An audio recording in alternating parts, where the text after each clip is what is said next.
Si vous posez la question autour de vous, combien y a-t-il de races sur la Terre, la réponse est à peu près toujours la même. Il y en aurait 4, chacune déterminée par la couleur de la peau et chacune correspondant à un continent.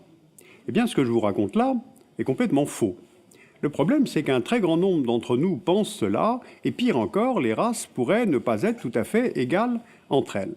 Alors comment est-ce qu'on est arrivé à croire cela et à le croire encore aujourd'hui, faisant vivre ainsi en permanence le racisme?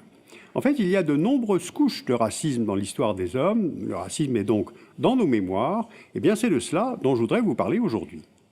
Regardez cette carte ethnographique du monde. Elle vient d'un atlas de 1907 du géographe français Vidal de Lablache, et l'on y constate la corrélation entre continents et prétendues races qui s'y rattachent. Il y en aurait 9, et on repère notamment sur le continent africain et dans une partie de l'Asie les nègres et négroïdes, je cite la légende, la race mongoloïde, les Européens en Europe, Amérique du Nord, partiellement en Amérique du Sud et en Océanie, les Berbères et Arabes, les Pygmées d'Afrique, les Indiens d'Amérique, et enfin les races hyperboréennes dans le Grand Nord. Or, cette carte a été vue par des millions de jeunes Français, et ce jusqu'au milieu du XXe siècle.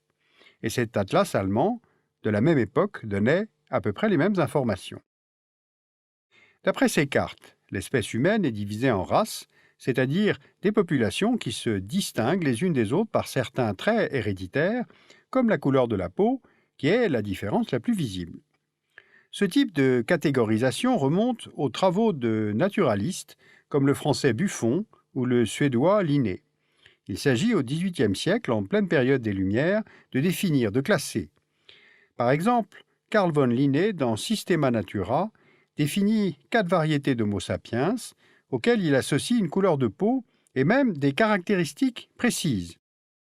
Homo asiaticus, jaune pâle, mélancolique, rigide. Homo afer, noir, flegmatique, décontracté. Homo europaeus, blanc, sanguin, musculaire.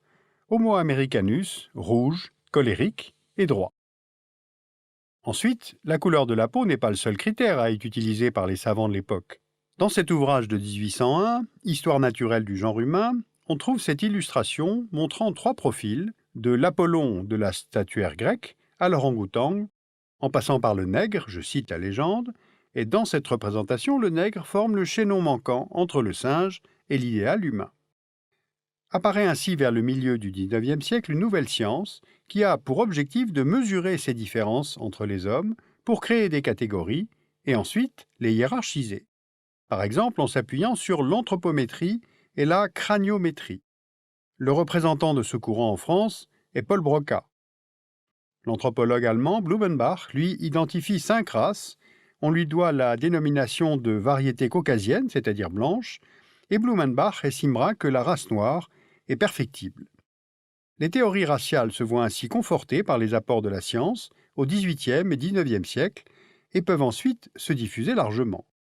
Par exemple, le manuel scolaire Le Tour de France par 2 enfants nous enseigne qu'il y a 4 races et que la race blanche est, je cite, la plus parfaite des races humaines.